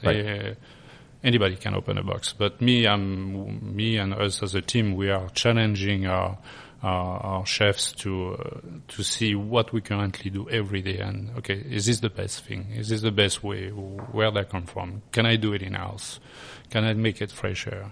Can I cook it later so I get a better quality of product? So now we have to change the mindset of our people, our team member, and then we want to work more and more with the client. Now I'm a strong believer that, and we see it more and more, I want to see people in the kitchen.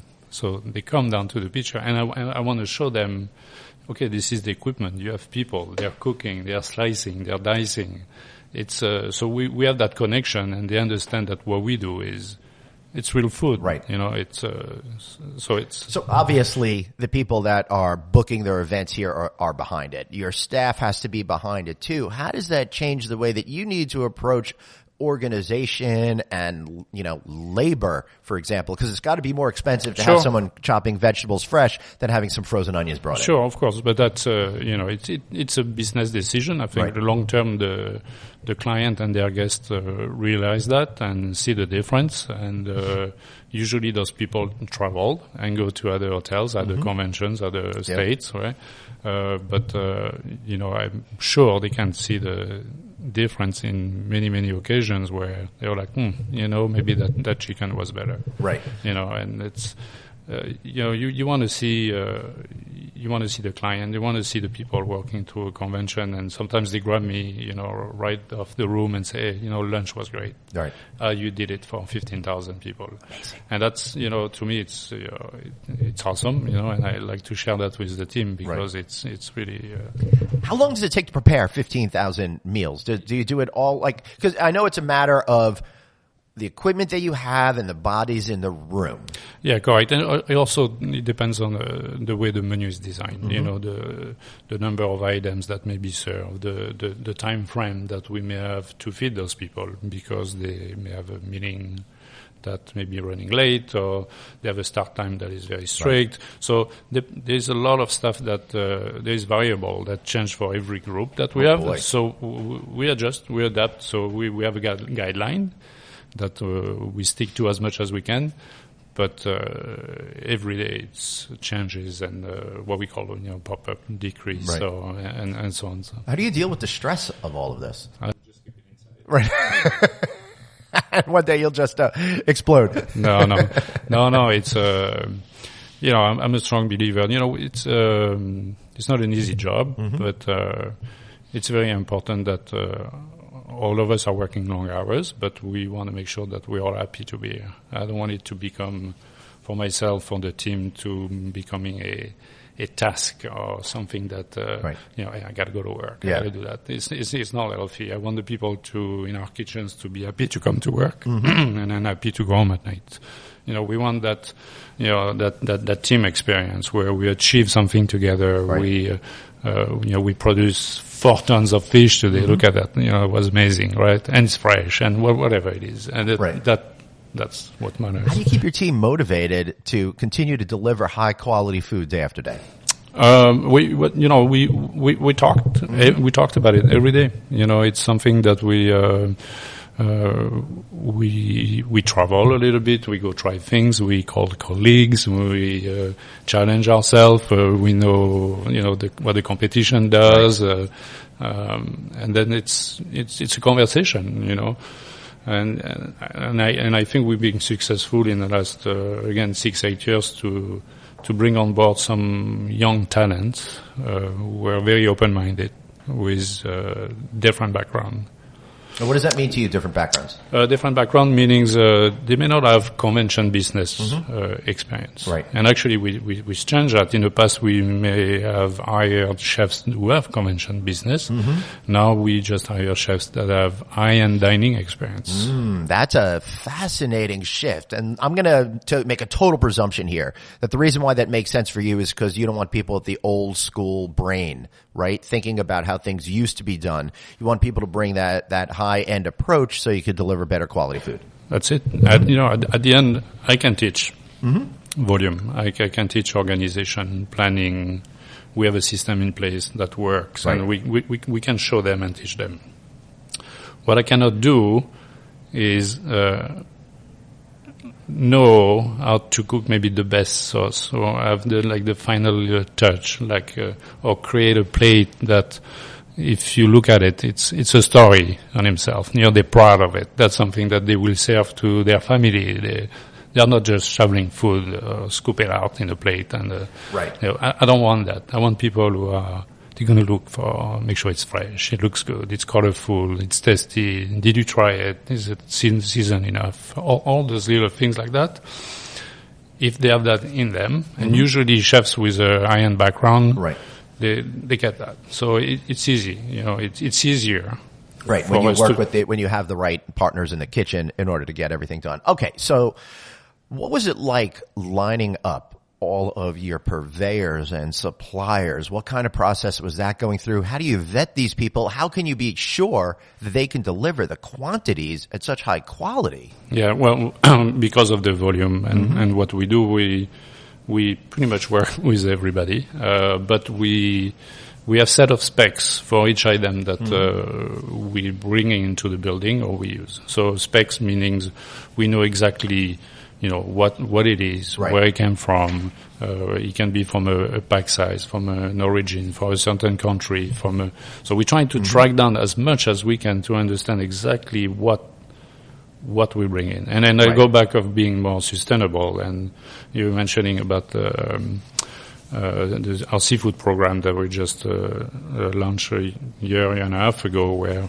we have partners to help us really to identify on the seafood part, what really we bring into the building, because it's important for us to understand from the fisherman, right, the boat himself, all the way to the plate, what happened, where they come from, the whole story behind it. So now it's for us, we need to challenge our providers, our vendors, to understand that it needs to become a priority for them as well. They need to understand that the stuff they're going to bring in, they're going to sell to us, need to be top-notch, and they need to be able to have documentation and show us that it's the right thing. I mean, you guys are buying 120,000 pounds of fish per year. Yeah, about. So. I know, I got the number supplied to me. I know, but check this out. All right, listeners, you're not going to believe this. 103,000 pounds of butter, 240,000 gallons of milk, 2.9 million eggs, 130,000 pounds of raw meat, red meat. I mean, I could go on and on and on. 500,000 oranges. That's absolutely an incredible list of things. It's pretty scary. Right. So, it's amazing that you're able to really pull this all together. What was the time frame like from the day you said, hey, I want to change the way everything was done, until you felt like you were up to a level of satisfaction that met your standards? It's very simple for me. It was a few years back, maybe 10 years back, something that we did that I wasn't proud of. Right. And not that it was bad, but I think we could have done a much better job. And that's how everything started. And I kind of reversed my thought process, how to dealing with my own team, with our vendors, with the product that we were bringing in. So it's not an overnight thing. Usually when you shift, especially a big ship like this, it's not like a boutique hotel that you may do something and change it the following week. It's a process that takes months, could be taking years. Right, because when you're ordering, hundreds of thousands of pounds of something, you can't just say, hey, tomorrow we're going to do this, right? Yeah, and then we have to be fair to our vendor, and then we're trying to work more and more with small farmers as well. We're really trying to customize specific product to us and only to us. So it could be a cheese, or it could be maybe a spring mixed, or it could be anything like that. We're trying to reach out. And, it's not only all the big brands and so on. More and more we shift our. We look at the small farm. Right. We look at is there a story? Is there something that we can connect? I want to go and see that. That guy that is going to grow that, whatever, 45 cases of greens that I may use for a VIP event, right? And I want that connection, because then it's back on the plate. At the end, the client sees it, Yeah, that's pretty amazing. What is your team like that sources these people, sources the food, gets to know these farmers? Because you can't do it all on your own. Well, we all do it when we're on the top. Maybe 10 chefs are involved as well, but we have 5 buyers that do that all the time. Yeah, and we look at it every day. What's it makes sense. Could it be good for us? Can they handle the volume? Right.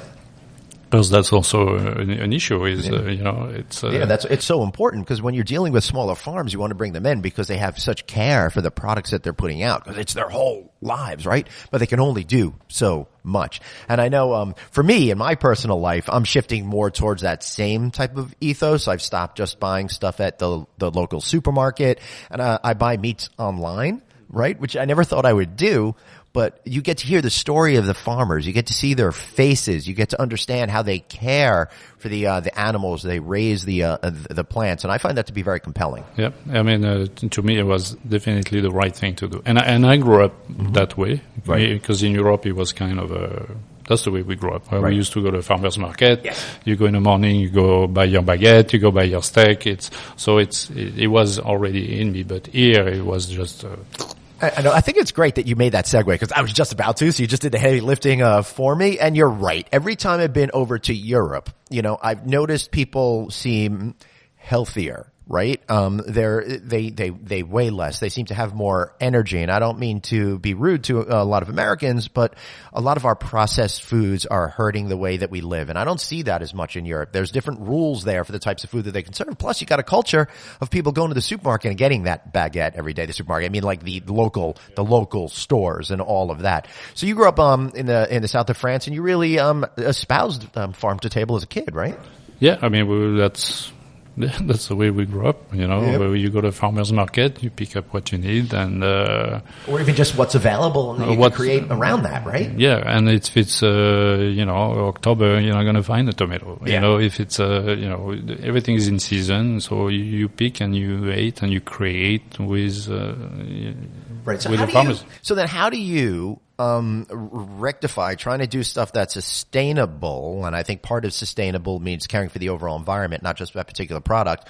When your customer base is going to demand foods at times of year when they're not naturally available close by. Yeah, well, because of again who we are in the location, yes. Nothing is right here. Yeah, except I think there's a shrimp farm out there, right? Correct. So our radius is a little bit wider. So we have a 450-mile radius where we pretty much could outsource, I would say, over 90% of what we use here. But it can be a challenge, of course, but at the end we're here also to make sure our clients are happy. So depending on the product, we may bring in from different locations if it's really what they want to do. How did you know you wanted to be a chef? Oh, at the age of 7. Really? Yeah. You just knew? Wow. I said I'm going to be a cook. That's amazing. So, what was your journey like? How did you start your career off? Well, culinary school at 14. Mm-hmm. So right 14. Very, very early. Yeah, I have my first, what we call certificat d'aptitude professionnelle I was turning 18. So after 3 years of school. So already doing, school internship. So that was the beginning of the journey. Right. After that, I joined the army. Really? French army? For us, it was mandatory. Mm-hmm. Then it's not anymore, but we had to do sometimes. Which I wasn't maybe not too happy about it at the beginning, but at the end, it made me maybe a better person in a way. Right. And I traveled. I worked for different chefs in France, doing either winter or summer seasons. Most of them high-end restaurants. And then I started to travel for a company called Club Méditerranée that owned resort worldwide. And I used to work for them and do different seasons. So I worked in 12 different countries for them. So which I didn't realize then, but now looking at it, it was probably the best thing I ever did because I was so involved with so many different cultures. Yeah. Working in Tunisia, in Switzerland, in Mexico. So when you were in Tunisia, did you go see the Skywalker home there where they filmed Star Wars? No, I did not. That's too bad. I was enjoying this conversation until now. Now I'm a little sad. I'm sorry. I'm going to have to go back there. All right. So you've worked in a lot of countries because the question that was formulating in my head as you started to do that is when you're trained as a classical French chef, you're programmed with a certain point of view, I would assume, right? So I know it's foolish to assume things, but then I'm curious as to how you get out of your head to incorporate all those different types of cultures and foods that you see globally. Yeah, I mean, to me, it was a big eye-opener. Mm-hmm. I was trying to do things a certain way, and that was the only way. Right. And then I realized that I was starting to discover different processes, a different way of cooking, different ingredients, different techniques, and then I realized that my world was completely, is so much more for me to learn. And we kind of brought that in here because we have, I think, over 15 different nationalities of chefs here. Right. For within the convention center. So it's very important, and it's funny to see them working together. because we have chefs from Taiwan, from India, from France, from really all over. Right. And working them together and sharing what they know and how they do things and process things, it's super fun because suddenly the creativity is there and it's awesome. Right. Yeah, because the reason why I'm thinking about this is I was at an event the night before we were recording this at Mott 32, very modern Chinese cuisine. And Asian food was typically discounted as second rate, but it's amazing and it's really come up in global culture, and in particular here in the United States. Everybody seems to be onto it now. So just that trend alone must have you thinking differently about stuff. I see all the new Asian restaurants that are going to be coming to this building that have just opened or opened. Sure, yeah, but it's a constant evolution, mm-hmm. and that's what is good for what we do as a chef. It's nonstop. There's always something new, and it will be a new trend. It will be a new cuisine somewhere or a new technique that we may apply. So it's that's why I love my job. It's fun. How do you learn? Because if you want to keep up on these things, you need to constantly be curious and keep learning. Yeah, for me, I like to travel. I like to eat outside. Right. I'm not going to complain about that. Yeah. And us as a chefs, we all connected one way or another. I volunteer quite a bit of time for different associations from within the industry, right? As well. One being the Master Chefs of France, but it's very. That's what we want to be. We want to keep doing because we need to be aware. We need to be. Yeah, totally. So, how much of your job now is your skills and know-how as a chef, and how much of your job is based on the business aspect of it, the organization, the ordering, all of that kind of stuff? So obviously now my work shifts a little bit into more into managing that big business. I'm there more on I'm involved. I'm still in a kitchen.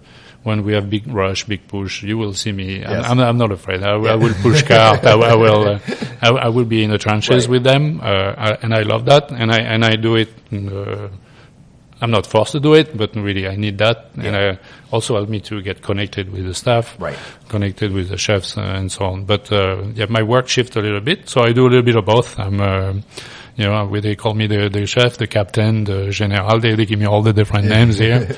But I'm also the cook. Yes. And that's important to keep it that way. Right. All right. So what's the most unusual or complicated event that you had to put together? Every other week. Every other week we have something that is not planned. No, but it's no, really, it's you have to do with the number of guests, the location, the caliber of people, the needs of a company. I mean, really, it varies. I take every event of being complicated mm-hmm. because if we take things for granted, then we may fall apart quickly. Right. That makes sense. So what advice would you have to younger folks that want to be doing one day what you're doing? It's hard work, right? You need to be, you need to have a big heart, being open-minded and willing to learn and willing to fail. Because that's also what we do. We are not perfect. Sometimes mm-hmm. we make mistakes, but if you understand that in your young career and you're willing to spend the time and being mentored by people that you feel comfortable with, I think usually it's a no-brainer. And especially now, labor can become an issue in our industry. It's not always easy to find the right caliber of people. I mean, there's over 600,000 jobs available right now in the hotel industry alone. I can imagine in a city like this with so many rooms and so many square footage of meeting space and restaurant space that it's got to be challenging to source those great people and then keep them on the team. Yeah, we're fortunate that we have an extremely low turnover here. But I will be the first one to encourage any of our people I will help them to grow. You see, I'm not here to if I can say that correctly, use the people, but we are a team, we are a family, and we work together, and I want to see them grow. And from within the organization, we may move them around so they learn different things, their resume can grow, and so on and so on. So it's fair to say that you treat everybody that they don't have a job, but you're setting them on a career path. Yeah, and I think it's our responsibility. I mean, as a chef, for me, I think it's important for us to understand that it may not be everybody, but even if you do 5, 10, 20 young apprentices or chefs that you're going to see grow and become someone in the industry, then to me it's... Yeah. How would you define your leadership style? I'm pretty cool that way. I think I'm pretty. You seem it. Yeah, and you know, and I wasn't like that 2 years back. I think I was more. I needed to be involved with everything and know everything, and I had a hard time to partage the work. And you know, for me, I wanted to be involved with everything. But then it made me realize that one, it wasn't healthy, either for me or for the other people. And then I changed it to that process. And then since then, it'll help us to build a better team, you know, so learning how to delegate, you know, empowering people, and let them do what they're supposed to do. You know, I'm here to draw the line if needed, but it's a team effort, you know, and that's how we can be successful, is let the people do what they're supposed to do. Right, and I definitely see how humble you are and wanting to give credit to all of your team out there, which is so important, I think, as, you know, the captain, the main steward of all of this stuff that's going on. Now, I've noticed, over the last couple of years, Venetian Palazzo is evolving, right? It's changing with the trends. I've seen a lot of renovations going on here, and that's in particular with the food and beverage outlets. Let's take the casino floor Palazzo alone, right? A lot of changes are happening over there. You've reinvented the lobby bar spaces and stuff like that. The restaurants are being reinvented. How involved are you in those particular types of things? Yeah, I mean, I'm involved in you know, with the restaurants, with the chefs. We talked about stuff. We share feelings or ideas, and you know, and that's how we stay, you know, the way we are, and that's great, you know. Right. Excellent. Well, what are you looking forward to in the future, man? This is well, you know, we got to keep pushing it. You know, we have to keep driving the bus, right, and make sure that first of all our guests are happy, and make sure we give them what they need. And you know, for me, as personally, it's to be able to keep up with all the trends and all the things that's going to come our way very quickly. How do you educate yourself on those upcoming trends? And how do you know whether or not it's a trend and not just some sort of fad that you shouldn't waste your time on? Well, there's a lot of fad, like you said. There's a lot of things like that, and especially when it comes down, and I go back to 10 years ago, when in the convention world, sometimes you may have a vegetarian or something like this happening. Now, if you look at our menus for regular groups, we may make 25 different types of menu because of someone's vegan, someone's vegetarian, somebody's kosher, someone needs a halal food. Yeah, or it's someone may not liking something. So there's a fine line between having allergies and so on, and someone not liking something. So it can be tricky. So that we do more and more. We customize a lot of stuff for the guests, as much as we can. But as far as all the trends, as far as if they are going to stay or not, really by looking at what we all do from within the strip, all the states, and even in Europe, because I travel a little bit back and forth in Europe, you see things coming. You see things shifting. Right. A different product being used a different way, or a different setup, or yeah. Well, then I'd be remiss if I didn't ask you, what do you see on the horizon as potentially the next things that you need to start paying attention to? Well, we really need to get a grip on the vegetarian, vegan. That's definitely a plus.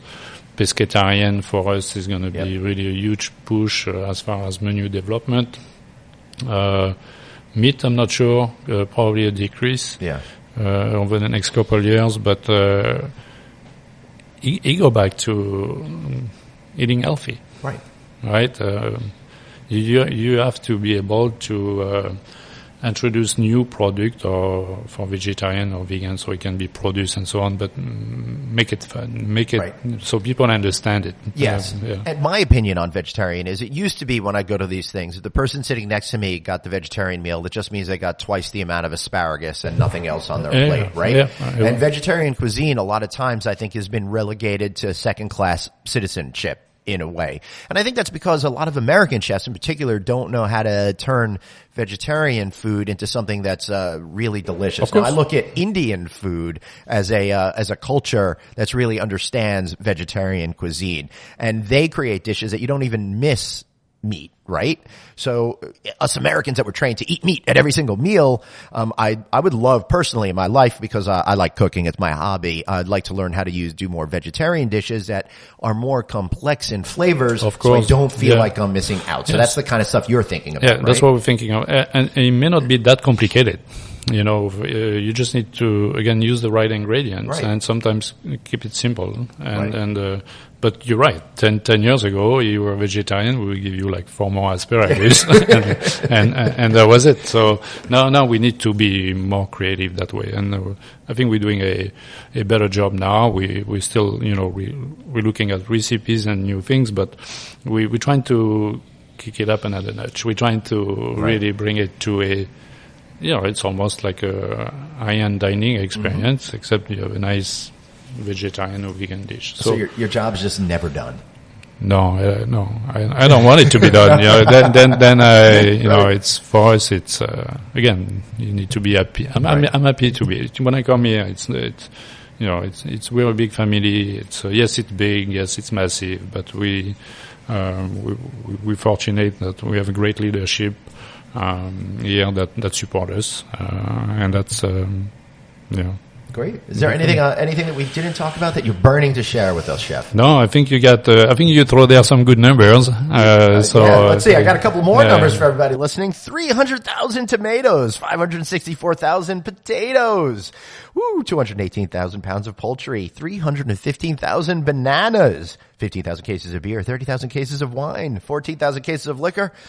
And it goes on and on and on. Maybe I'll post this whole list of fun facts in the show notes and stuff like that, because it's just so unbelievable, the numbers that you're dealing with. So I think the message really to take away from this is everybody at the property level, hey, you could be fun, you could be creative, you could do a lot of great things out there, and you don't have to worry about having to serve tens of thousands of meals in a single day. Chef, any final thoughts, and hopefully a good shameless plug for you, your team, and everyone here at Venetian Palazzo? Well, but thank you for having me. You know, it's great to do that and share what we do, because sometimes people may not be aware of what's happening on the back end, but glad to be here, and thank you. Yeah, thank you. And of course, we've been here at the Venetian Resort, broadcasting from the Palazzo. I love this place. One of my favorite resorts on the Strip. I always thought that it democratized luxury. I feel so super duper comfortable one hand in this place, and gosh, those rooms are so big. I love them. But now I think I'm going to get a tour of the big kitchen from Chef Olivier. Thanks again for being here. And thank you guys for listening. We'll be back next week with another show. Have a great week. Thanks so much for listening to No Vacancy, the hospitality industry's #1 podcast, with your host, Glenn Hausman, online at rouse.media, on Twitter at Traveling Glenn, and on Facebook.com/Glenn.Hausman. We'll catch you next time.